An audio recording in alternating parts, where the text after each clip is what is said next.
राधे राधे दोस्तों, मेरे YouTube channel धार्मिक कथा में आपका हार्दिक स्वागत है। मैं आज आपको दशा माता की कथा सुना रही हूँ, जो दशा माता के न्याय की कहानी है। सभी को बोलना है दशा माता की जय। एक समय की बात है, एक गांव में 4 भाई रहते थे। उनके माता पिता की मृत्यु हो गई। चारों भाई खेती बाड़ी का काम करते थे और साथ में मिलकर रहते थे। कुछ समय बाद बड़े भाई की शादी हो जाती है।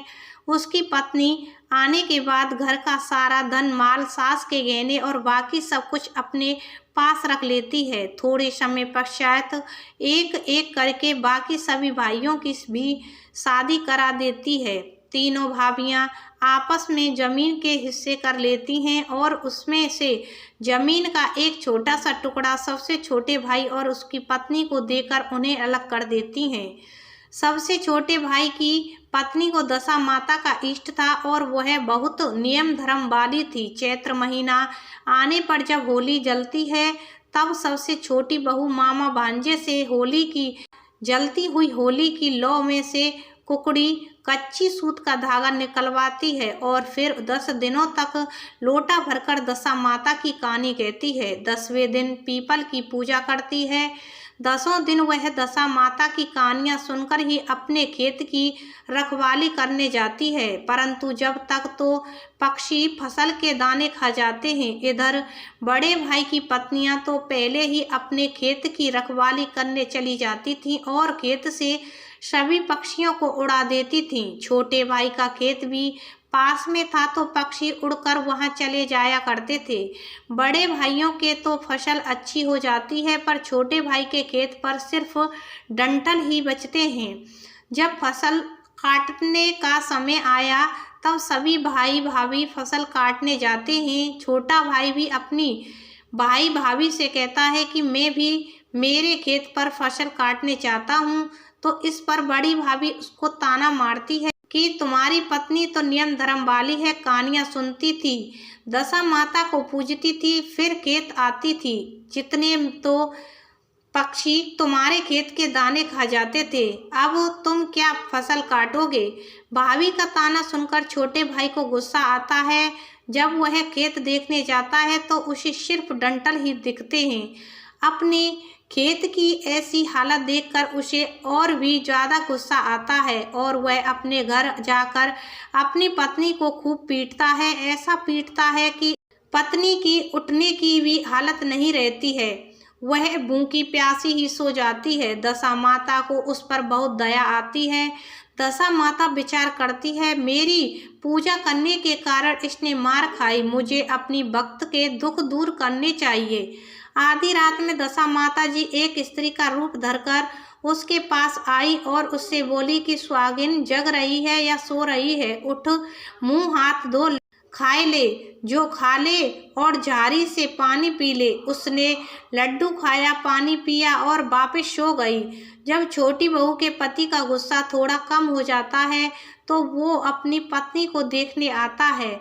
वह मन ही मन सोचता है कि इतना मारा मैंने उसको, देखूं तो सही कहीं मर तो नहीं गई, खबर तो करूं कैसी है वह।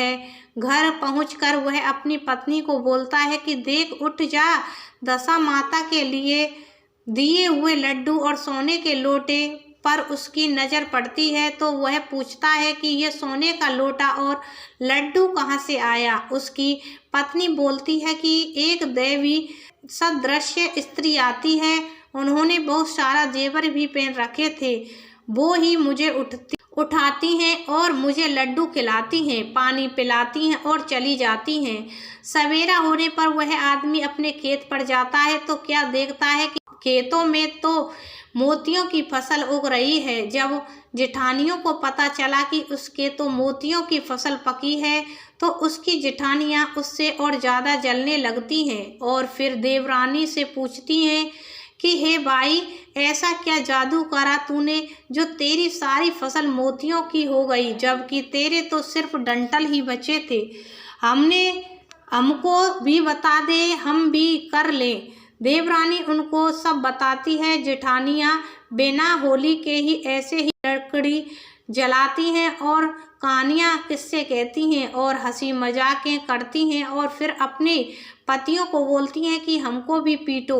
उनके पति बोलते हैं कि तुम क्यों बुढ़ापे में हड्डियां तुड़वाती हो, तुम्हारे पास तो सब कुछ है, भगवान तो अनजाने में ही टूटमान होते हैं। वो जिद पकड़ लेती हैं कि नहीं, हमें भी मोती चाहिए, आप तो हमको भी पीटो। उनको आदमियों ने उनको भी खूब पीटा। दशा माता ने सोचा अगर इनको चमत्कार नहीं बताया तो ये सच्ची नहीं मानेंगी। तो फिर आधी रात को दशा माता पधारे और बोली, सुहागिन सो रही है या जाग रही है, ये लड्डू खा ले और पानी पी ले। उसकी भाभियां उठकर लड्डू खाती और पानी पीती और सो जाती हैं। सभी भाभियां खुश हो जाती हैं कि अपने भी दशा माता पधारे, अब अपने भी सब मोती हो जाएंगे। सब जब सुबह वो उनके आदमी खेत पर जाते हैं तो क्या देखते हैं कि सारे दाने काय में काले दाने हो गए। उसकी भाभियां बहुत दुखी हुई होती हैं। वे कहती हैं कि अब क्या करें, ये कायम हो गए, अब साल भर खाएंगे क्या, बच्चे भूखे मर जाएंगे। उनके पति बोलते हैं कि हमने तो पहले ही कहा था मत करो ऐसे, लोग ही नहीं मानी, तुम लोगों के चक्कर में कायमे हो गए, अब क्या करेंगे। चलो छोटी बहू से ही पूछते हैं कि अब क्या करें, उसके तो दशा माता का इष्ट है, वही कुछ रास्ता बता सकती है। छोटी बहू तो बहुत सीधी थी, उसने दशा माता से प्रार्थना करी कि ये क्या हो गया, इनके कायमा कैसे हो गए, बच्चे भूखे मर जाएंगे। उस समय सतयुग चल रहा था तो दशा माता स्वयं बोली कि तेरे तो पहले से ही कम था और तेरे इतने से भी मोती हो गए तो उनको सहन नहीं हुआ। वो दशा माता के पांव पड़ती हैं और कहती हैं कि हे दशा माता जी, जेठानी और बच्चों की तरफ देखिए, आप जेठ और बच्चों की तो कोई गलती नहीं है, वो लोग भूखे मर जाएंगे, उनके लिए आप इनके वापस दाने कर दो। दशा माता बोलती हैं कि सारी जमीन रुपया पैसा जेवर सब दबा कर बैठे हैं, अब तो जमीन पैसे जेवर सब कुछ बराबर 4 हिस्सों में बांटे और चौथा हिस्सा तेरे को भी दे, ये मिटेगा वरना ये नहीं मिटेगा। ले गलासनी, तेरे को टूटे और हमसे रूठे।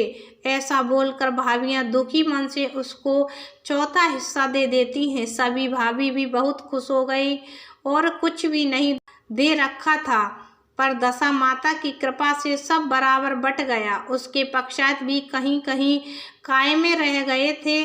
तब छोटी बहू दशा माता के पैर पड़ती है और कहती है कि हे माताजी, सारे कायमे क्यों नहीं हटे।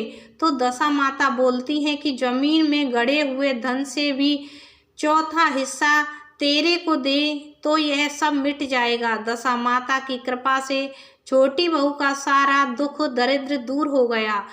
हम भी दशा माता से यही प्रार्थना करते हैं कि जैसे दशा माता ने छोटी बहू के दुख दूर करे वैसे ही सबके भी दुख दूर करें। जैसे उस पे टूट मान हुए वैसे हम सब पे हुए और जैसी कृपा उस पे रखी वैसी हम सब पर रखें। बोलो दशा माता की जय।